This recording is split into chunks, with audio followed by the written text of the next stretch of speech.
दोस्तों नमस्कार।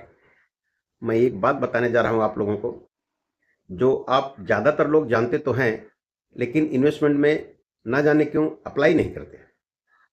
फ्रेंड्स, आज गोल्ड का रेट 1.5 लाख के ऊपर चला गया। कल परसों या नेक्स्ट वीक वीक में कभी भी 1 लाख या 1.25 लाख भी हो जाए, तो आप सब लोग खरीदने की सोचेंगे। लेकिन जब आपने शेयर अच्छा सेलेक्ट करके परचेज किया है या म्यूचुअल फंड में अच्छे फंड में इन्वेस्ट किए हैं, तो अगर ये सस्ता हुआ है तो फिर ये इसमें और इन्वेस्ट करना क्यों नहीं सोचते और क्यों नहीं इसमें टॉप अप करते, ये अपने को समझ में नहीं आता। मेरे एक क्लाइंट का फ़ोन आया, बोला भैया 10,000 की एसआईपी तो चल रही है और मेरा पैसा कुछ बढ़ ही नहीं रहा है, उसमें कंटिन्यूस साल भर से पैसा जा रहा है, जितना है उतना, नहीं तो उससे थोड़ा बहुत कम ही हो रहा है, बढ़ नहीं रहा है। तो मैंने उनको बताया कि आप पैसा देख रहे हैं, पैसा तो नहीं बढ़ रहा है, सही बात है, लेकिन उसमें जो चीज़ बढ़ रही है वो भी पैसा ही है, उसको ज़रा देखिए।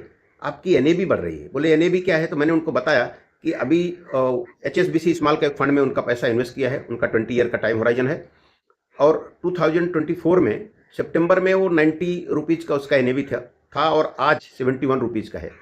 तो उनका जो पैसा 2024 में था, उससे पैसा पैसा तो उनका जा रहा है, लेकिन उसका पैसा, वो वैल्यू उसका कम ही दिख रहा है, क्योंकि एनएवी उसकी 20 रुपीज़ कम हो गई है। लेकिन यूनिट्स, अब समझो उनका 10,000 का एसआईपी है और उनको उस टाइम यूनिट मिल रहे थे टोटल 111, और आज उतने ही 10,000 में उनको 142-43 यूनिट मिल रहे हैं। तो उनका बोला कि चेक करो आप, आपका यूनिट्स बढ़ रही हैं, और जब आपको 20 साल बाद चाहिए तब जो वैल्यू रहेगा मल्टीप्लाई बाय यूनिट्स हो जाएगा, तो आपका काफ़ी अमाउंट बढ़ेगा। ये चीज़ लोगों को समझ में नहीं आती।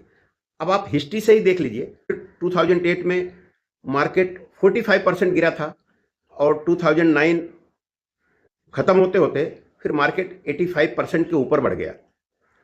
अभी आप 2020 में देखिए, मार्केट 34% गिरा था और 2020 खत्म होते होते 2021 के स्टार्ट में मार्केट 62% इंक्रीज हो गया। तो ये हिस्ट्री से अपने को ये सीखना है कि 1 साल, 1.5 साल, 2 साल अगर मार्केट नहीं भी चलता, तो ये अपने लिए मौका है, अपॉर्चुनिटी है, इसको अपने को ग्रैब करना चाहिए, अपने को इन्वेस्टमेंट बढ़ाना चाहिए, या अपनी एसआईपी बढ़ा देना चाहिए, या टॉपअप बीच बीच में करते रहना चाहिए। क्योंकि अपन हिस्ट्री से सीख सकते हैं कि बहुत बार ऐसा हो गया, जब मार्केट स्लैग है उसके बाद में ग्रोथ आता है तो ज़्यादा ग्रोथ आता है। मार्केट ऐसा ही चलता है, कभी बहुत ज़्यादा ग्रोथ देगा, कभी 1-2 साल कुछ स्लैग रहेगा, कुछ भी ग्रोथ नहीं आएगा, लेकिन बाद में उसको रिकवर करके देता है। तो फ्रेंड्स, ये मौका हाथ से मत जाने दो, और जब तक मार्केट में स्लैग है, ट्रम्प चाचा हैं, या फ्लक्चुएशन रहेगा, तब तक आप लोग इसका बेनिफिट उठा के और इन्वेस्ट करते रहिए।